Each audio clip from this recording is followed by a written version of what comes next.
Welcome to NetSet Simplified. We are going to learn and study Maharashtra set previous year questions. तो हम जब से set का exam के पेपर्स अवेलेबल हैं वेबसाइट पे 2011 से लेकर के 2024 तक के, इनको हम सॉल्व करेंगे. इनमें से हम कुछ चीज़ें सीखेंगे, जैसे कि किन टॉपिक्स पे बार बार क्वेश्चंस पूछे हैं. ऑप्शंस को भी हम स्टडी करेंगे ताकि बाद में जो भी क्वेश्चन आने वाले हैं नेक्स्ट एग्ज़ाम्स में वो हम इन ऑप्शंस में से टैकल कर सकें. तो without any delay let's start our video. तो ये एक आईपीएल स्ट्रैटेजी है जिसमें हम आइडेंटिफाई करेंगे क्वेश्चंस में से थीम्स को और नेक्स्ट ईयर कौन सी इम्पॉर्टेंट थीम्स हो सकती हैं, टॉपिक्स हो सकते हैं, उन्हें हम प्रेडिक्ट करेंगे और इस तरह हम हमारा प्रिपरेशन लेवल अप करेंगे. ओके, तो चलिए आगे बढ़ते हैं. तो हम यहाँ पे 2024 का महाराष्ट्र सेट का पेपर देखेंगे. हम डेली 10 प्रीवियस ईयर क्वेश्चंस इस वीडियो में डील करेंगे. Okay, so let's start with our first question. Now this is the first question. So question says, which of the following is the evidence of the sea floor spreading? Paleomagnetic anomalies, drifting of continents, upwelling of magma from mid-oceanic ridges and movement of plates. अब ये सारे options हैं. तो पहले तो देखते हैं कि ये सिलेबस के किस टॉपिक में से है. तो सिलेबस का टॉपिक आप देख सकते हैं, प्लेट टेक्टोनिक में से ये क्वेश्चन पूछा गया है. अब इसका आंसर क्या हो सकता है? सवाल है सी फ्लोर स्प्रेडिंग का. तो सी फ्लोर स्प्रेडिंग का एविडेंस हमको मिला था पैलियोमैग्नेटिज्म से. ठीक है, पैलियोमैग्नेटिज्म से हमको मिला था. तो इसका आंसर होगा ए, पैलियोमैग्नेटिज्म. यहाँ पे एक्सप्लेनेशन देखते हैं हम. Sea floor spreading was confirmed by discovery of symmetrical magnetic strips on either side of the mid oceanic ridges. यहाँ पे आप देख सकते हैं. तो ये सेम है, ये सेम है, ये वाली सेम है, इक्विडिस्टेंट है. ये मिड ओशियानिक रिज है यहाँ पे. This is mid oceanic ridge. तो आप देख सकते हैं ये इस टाइप की स्ट्रिप्स मिली थी, anomalies. These strips record reversal of earth's magnetic field over time, proving that new crust forms at the ridges and moves outward. मतलब sea floor spreading. ठीक है, तो हमारा आंसर हो गया 1, पैलियोमैग्नेटिज्म. Question number 2. तो क्वेश्चन नंबर 2 में यहाँ पे कुछ फोर्सेस दिए है, उसके कैरेक्टरिस्टिक्स दिए और मैच करने के लिए बोला है. अगेन क्वेश्चन कहाँ से आया है? Endogenetic and exogenetic forces, geomorphology का क्वेश्चन. तो हम देखते हैं कि हॉरिजॉन्टल फोर्सेस जो है, horizontal forces, epeirogenic forces, catastrophic and exogenetic forces. तो ये इन्होंने फोर्सेस दी है और उसके सामने दिए हैं उनके कैरेक्टरिस्टिक्स. सो हॉरिजॉन्टल फोर्सेस जो होती है दे आर टेंजेंशियल. एपायरोजेनेटिक फोर्सेस जो होती है वो होती है वर्टिकल. कैटास्ट्रोफिक जो होती है वो सडन मूवमेंट्स होती है और एक्सोजेनेटिक फोर्सेस डिस्ट्रक्शनल प्रोसेस होती है. ठीक है, अब इसको समझते हैं. हॉरिजॉन्टल फोर्सेस, ठीक है, ये टेंजेंशियल मूवमेंट क्रिएट करते हैं. ठीक है, दिस क्रिएट टेंजेंशियल मूवमेंट्स. एपायरोजेनी को आप कह सकते हैं कि कॉन्टिनेंट बिल्डिंग प्रोसेस जिसको हम बोलते हैं. ठीक है, तो कॉन्टिनेंट बिल्डिंग इज एपायरोजेनी. ये फोर्सेस कैसी होती है? ये वर्टिकल होती है. ठीक है, वर्टिकल मूवमेंट होती है. उसके बाद कैटास्ट्रोफिक फोर्सेस जो है they are sudden forces, like आपका अर्थक्वेक. ठीक है, सडन होता है. एक्सोजेनेटिक मतलब ये वेदरिंग एंड इरोजन, डेन्यूडेशनल जो प्रोसेसेस है वो. So they are destructional processes. Okay, so इसका आंसर क्या होगा? ये 2 1 4 3. Okay. Now third question. Mineral stability. In the chemical weathering process, the general order of mineral stability is provided by which of the following series? Options में है Goldrich dissolution series, Penck's dissolution series, Bowen's reaction series, Holmes reaction series. तो और कौन से syllabus के कौन से part से है यहाँ पे मेंशन करा है, आप यहाँ पे देख सकते हैं. डेनोडेशन एंड वेदरिंग से ये क्वेश्चन आया है. अब इसका आंसर क्या होगा? इसका आंसर है option C, Goldich dissolution series and Bowen's reaction series. Penck's dissolution series और होम्स डिसोल्यूशन सीरीज ऐसे नाम की कोई सीरीज है ही नहीं. ठीक है, तो इसका आंसर है 1 and 3. अब गोल्डिच डिसोल्यूशन सीरीज के बारे में पढ़ते हैं. This series specifically ranks minerals based on stability during chemical weathering. ये केमिकल वेदरिंग के वक्त जो मिनरल्स होते हैं उनमें कितनी स्टेबिलिटी है इसके बेसिस पे उनको रैंक देती है. ये सीरीज कहती है कि मिनरल्स जो सबसे पहले क्रिस्टलाइज होती है बोवेंस रिएक्शन सीरीज में, लाइक ओलिविन एंड पायरोक्सिन, सबसे कम स्टेबल होती है अर्थ सरफेस पे और ये जल्दी वेदर हो जाती है. मतलब बोवेंस की जो रिएक्शन सीरीज है उसमें सबसे पहले जो बनता है वो है ओलिविन एंड पायरोक्सिन और ये वीकेस्ट है, या फिर वीक नहीं बोलेंगे, लेस स्टेबल बोल देंगे. ठीक है, दे आर लेस स्टेबल. किसके लिए? केमिकल वेदरिंग में. मतलब ये सबसे पहले वेदर हो जाएंगे. Bowen's reaction series order of mineral crystallization है. मैग्मा से जो क्रिस्टल्स बनते हैं तो ये मैग्मा है और मैग्मा जैसे कूल होगा तो कुछ क्रिस्टल्स बनेंगे, लेकिन वो किस सीरीज में बनेंगे, किस तरीके से बनेंगे, स्टेजेस में बनेंगे, ये बताती है हमको बोवेंस रिएक्शन सीरीज. ठीक है, तो इसमें क्या कहा है बोवेन ने कि indirectly suggest that mineral stability as minerals that crystallize at higher temperature tend to be less stable at the surface and weather fast. मतलब जो चीज़ सबसे पहले बनेगी वो लेस स्टेबल होगी. तो लेस स्टेबल कौन रहेगी? Olivine and pyroxene. सीरीज देखते हैं. ये देखिए यहाँ पे टेम्परेचर दिया है, ये टाइप है इग्नियस रॉक्स के, और ये लोएस्ट टेम्परेचर. लोएस्ट टेम्परेचर पे कौन बन रहा है? Quartz, muscovite mica, potassium feldspar. ये केमिकल वेदरिंग को सबसे ज़्यादा स्ट्रांगली रेजिस्ट करेंगे. ओके, स्ट्रांग रेजिस्टेंस इनका रहेगा. किसको? केमिकल वेदरिंग को. Okay, olivine, pyroxene. ठीक है, ये हाई टेम्परेचर्स पे बन रहे हैं. तो बोवेन ने क्या बोला था? जो हाई टेम्परेचर पे बनेगा वो लेस स्टेबल रहेगा. These are less stable. ठीक है, moving forward, Goldich stability series. Goldich ने भी वही बोला था, least stable, most stable. Least stable कौन होगा? जो सबसे पहले बनेगा. अब सबसे पहले कौन बन रहा है? Olivine, pyroxene. बाद में कौन बन रहा है? क्वार्ट्ज. ठीक है, so this is most stable and this is least stable. Okay, moving forward, fourth question. सो यहाँ पे एक असर्शन है और एक रीजन दिया हुआ है. The question comes from geomorphic cycle of Davis and Penck. तो असर्शन कहता है rejuvenation accelerates erosive power of the river.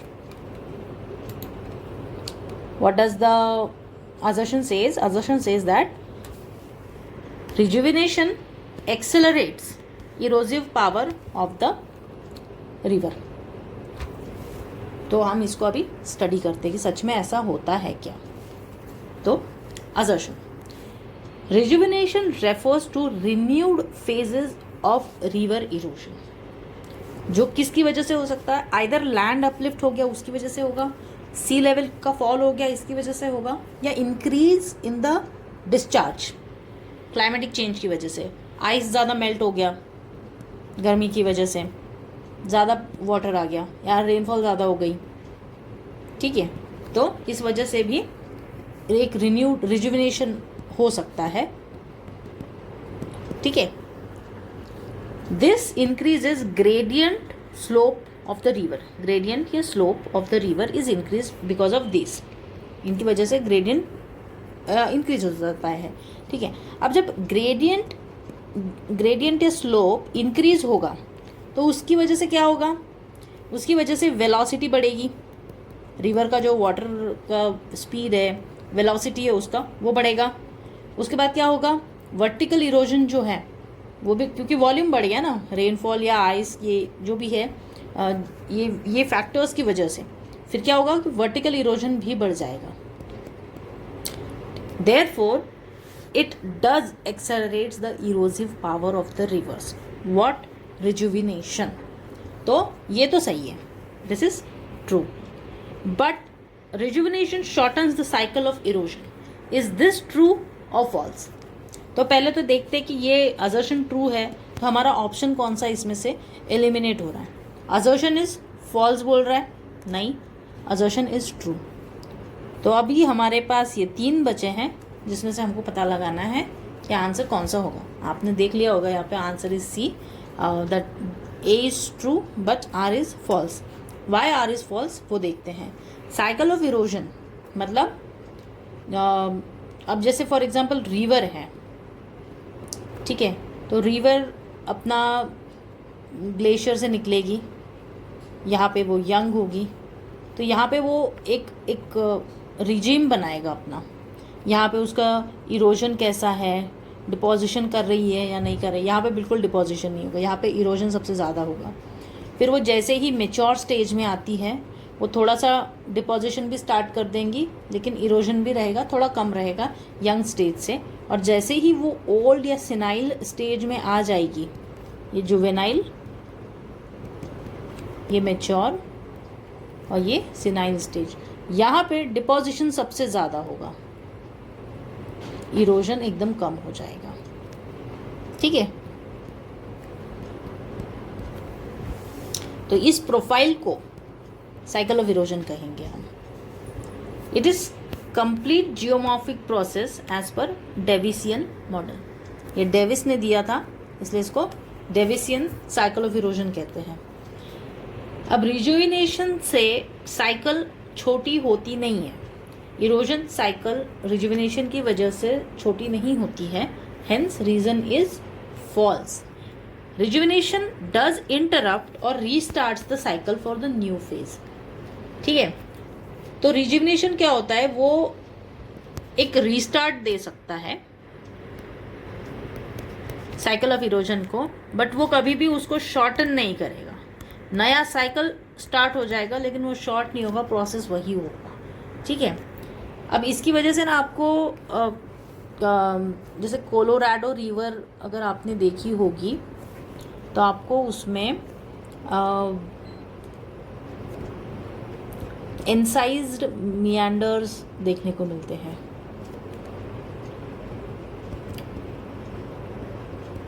ठीक है। तो ये क्या होता है, अभी जैसे अगर फॉर एग्जांपल आप ऐसे देखते हैं, ये रिवर है, रिवर का वैली है, तो ये साइकिल ऑफ इरोजन जब रिस्टार्ट होती है, रिजुविनेट होती है, उसकी वजह से ना ये ऐसा कुछ हो जाएगा,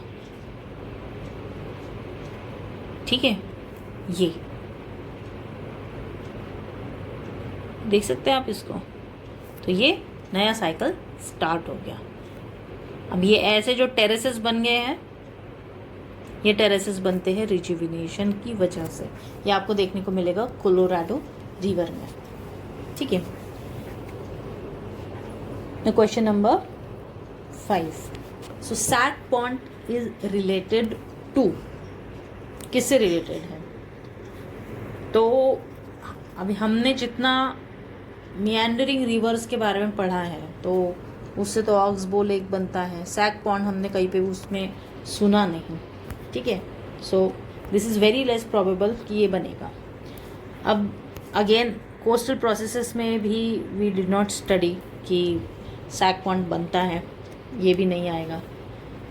डिफ्लेशन हॉलोज, अगर आपने एओलियन लैंडफॉर्म्स पढ़े हैं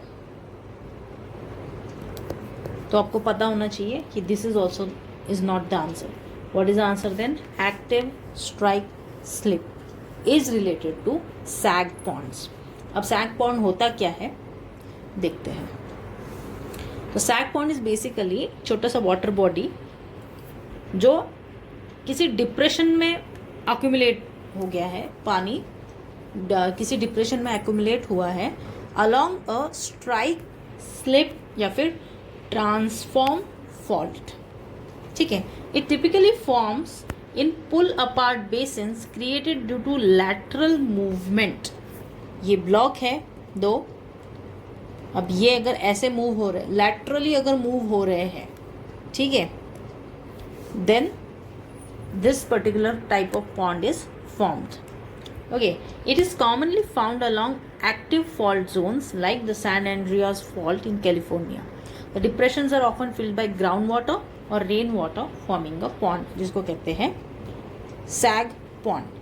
You can see the image. This is a sag pond. ठीक है. ये मेन स्कार्प है, यहाँ से ये फॉल्ट लाइन, ठीक है, ये नीचे खसका और ये यहाँ पे जो ऐसे ये बना है छोटा सा डिप्रेशन, ये यहाँ पे जो बन गया इसमें पानी जमा हो गया. ठीक है. This is a sag pond.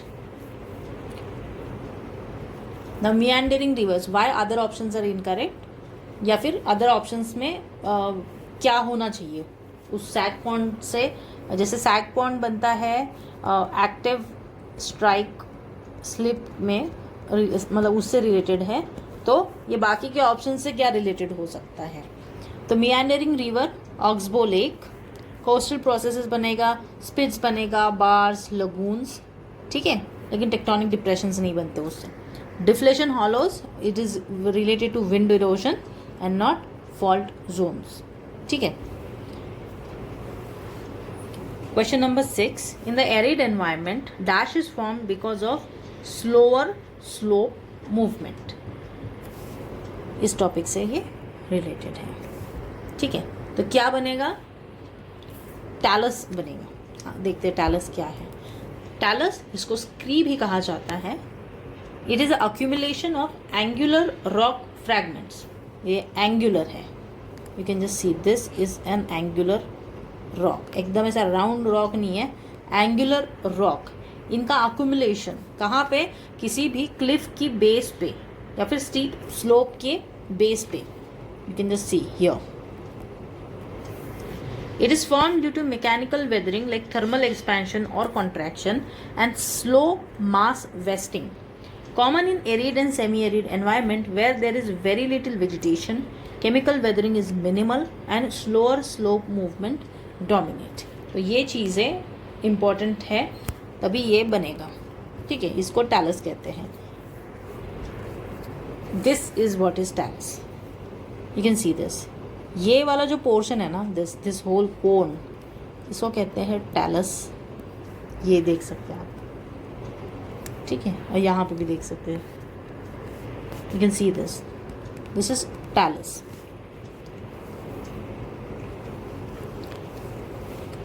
अब बाकी ऑप्शन क्यों नहीं हो सकते? बाकी ऑप्शंस में क्या था? डेब्रीज फ्लो था, सॉलिफ्लक्शन था, स्लेजिंग था. स्लजिंग. तो why it can not be? Debris flow, it is rapid, water saturated होता है, mass movement, it is in humid regions and not in the typical arid zone. Solifluction, it occurs in cold and periglacial areas where water saturated soil moves slowly due to freeze thaw cycle. ठीक है. मतलब बर्फ जम रही है, पिघल रही है.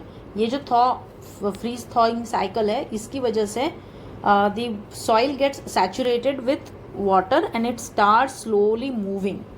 स्लजिंग क्या होता है? It refers to the movement of water logged muddy material also associated with the wetter conditions.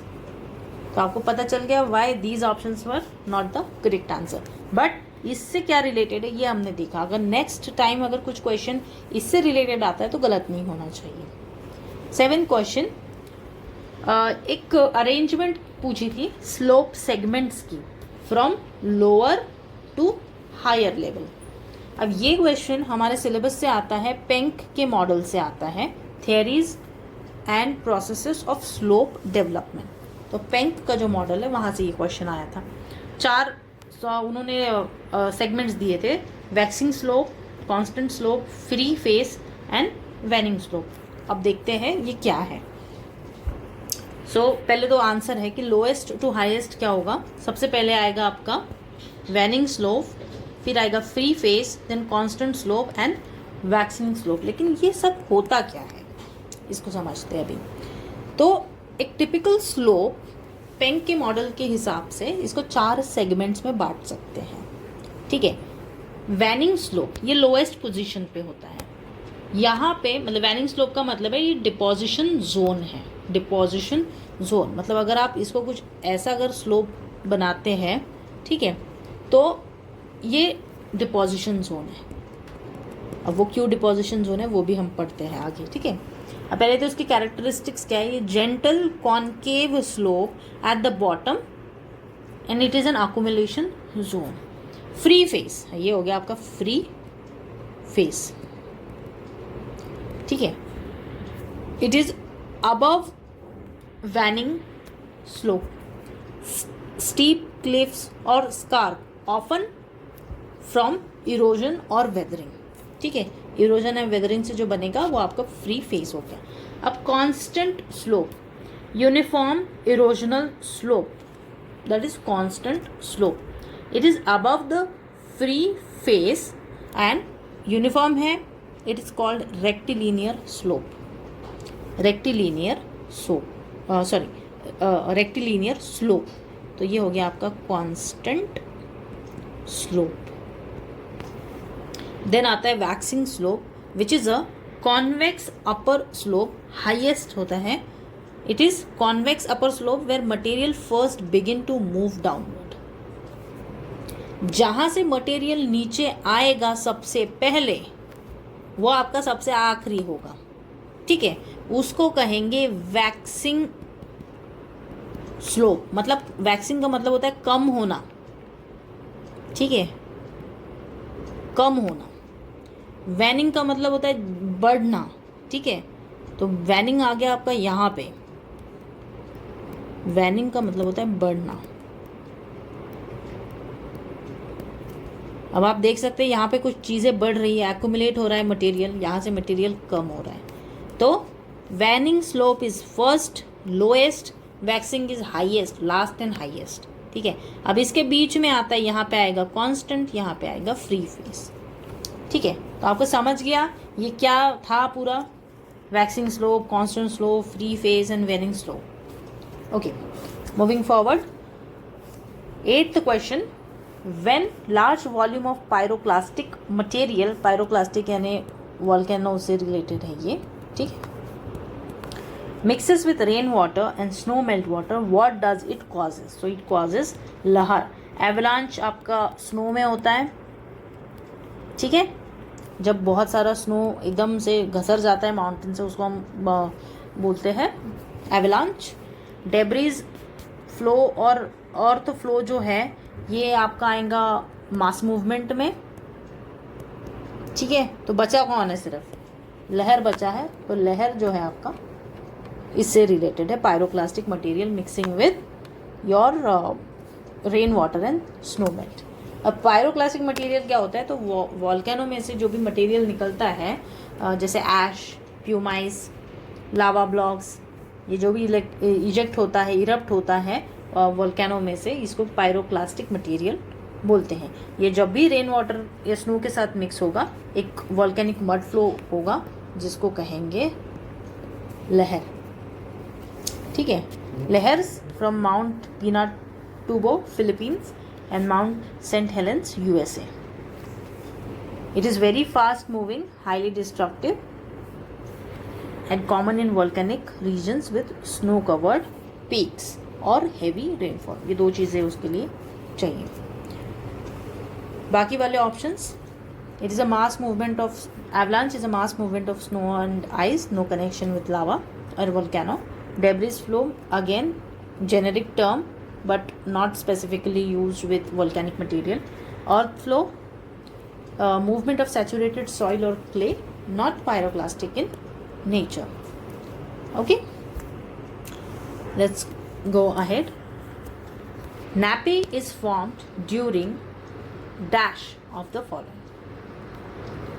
इसमें से कौन सा nappe से रिलेटेड है ये हमको बताना है, ठीक है। और ये कहाँ से आता है? अर्थ मूवमेंट में फोल्डिंग एंड फॉल्टिंग वाला जो आपका टॉपिक है, सब टॉपिक, उससे ये रिलेटेड है। तो answer is 1 and 2, thrust faulting and recumbent folding. सबसे पहले तो देखते हैं व्हाट इज nappe। nappe क्या है? एक large sheet of rock that thrust over another rock. अब आप इसको देख सकते हैं कि सबसे पहले तो ये ऐसा रहा होगा, ठीक है। ये जो रॉक स्ट्रेटा है ये कुछ पहले ऐसा रहा होगा, फिर थ्रस्ट इस पे अप्लाई हुआ है। थ्रस्ट यानी basically force which is horizontal, ये इसके ऊपर अप्लाई हुआ। अब ये तो एकदम यहाँ पे फर्म है और यहाँ से जो प्रेशर बना उसकी वजह से यहाँ पे इस टाइप से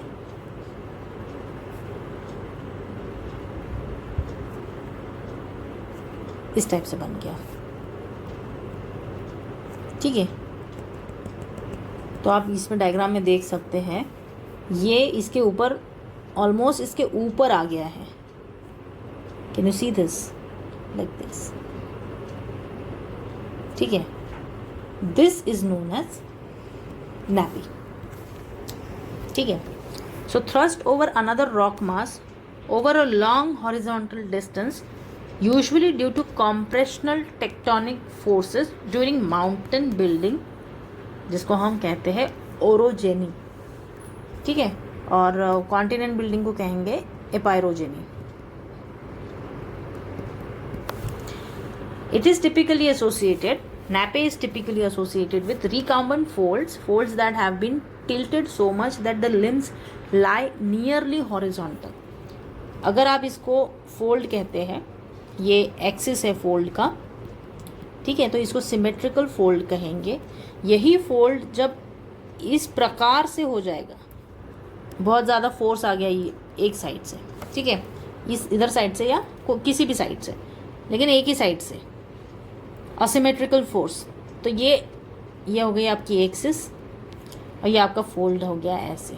इसकी ये जो लिम्स है, these are the limbs, horizontal लग रही है, ऑलमोस्ट हॉरिजॉन्टल, ठीक है। इस टाइप की फोल्ड को कहते हैं रिकम्बेंट फोल्ड, ठीक है। थ्रस्ट फॉल्टिंग क्या होता है? Low angle fault that displace rocks over large distance. इसको और आसान भाषा में समझते हैं, ये आप देख सकते हैं nappe कैसे बनता है। सो ये यहाँ से you can just see the force is from this side, this is fixed force top and this is getting like folded like this, ठीक है। आप इसको देख सकते हो। तो सबसे पहले समझते हैं ये रिकम्बेंट फोल्ड क्या होता है या थ्रस्ट क्या होता है। सिंपल, सबसे पहले तो ये जानते हैं कि थ्रस्ट क्या होता है। तो थ्रस्ट क्या होता है? Thrust is basically strong horizontal push inside the earth, that is thrust. It happens during mountain building when the plates collide. One rock mass is pushed over another due to compression. आसान भाषा में इसको अगर समझना है तो और क्या बोल सकते हैं हम?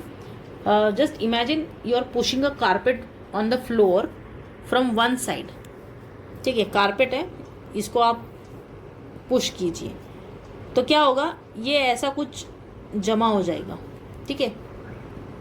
अब ये जिस फोर्स की वजह से जमा हुआ उसको कहेंगे थ्रस्ट, ठीक है।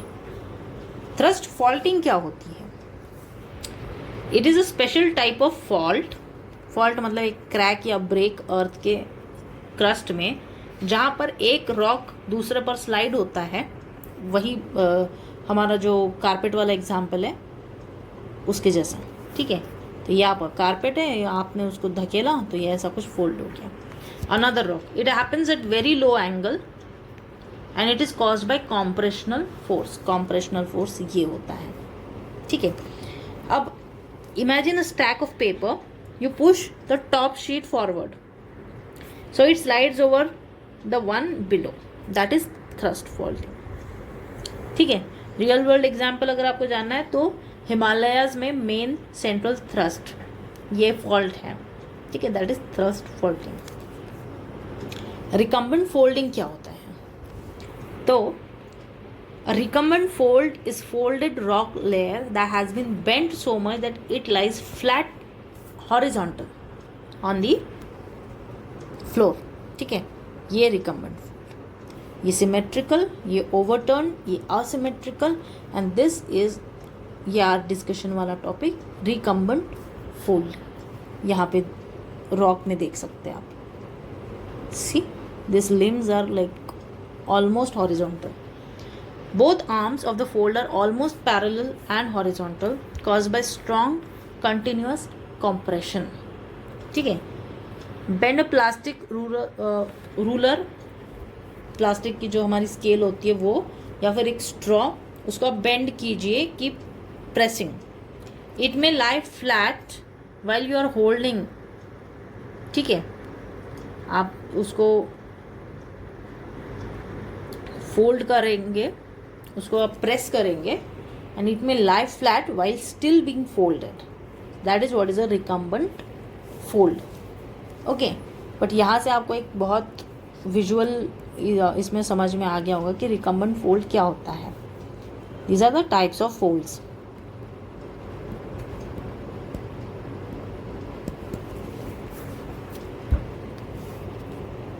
तो हमारे क्वेश्चन के साथ ये दोनों चीज़ें, जब भी नैपे फॉर्मेशन होता है तो ये दोनों चीज़ें वहाँ पे इम्पॉर्टेंट की रोल प्ले करती है या फिर की एस्पेक्ट्स है, बट ये उसका की एस्पेक्ट नहीं है. ठीक है, because joint and fracture is a rock without any displacement.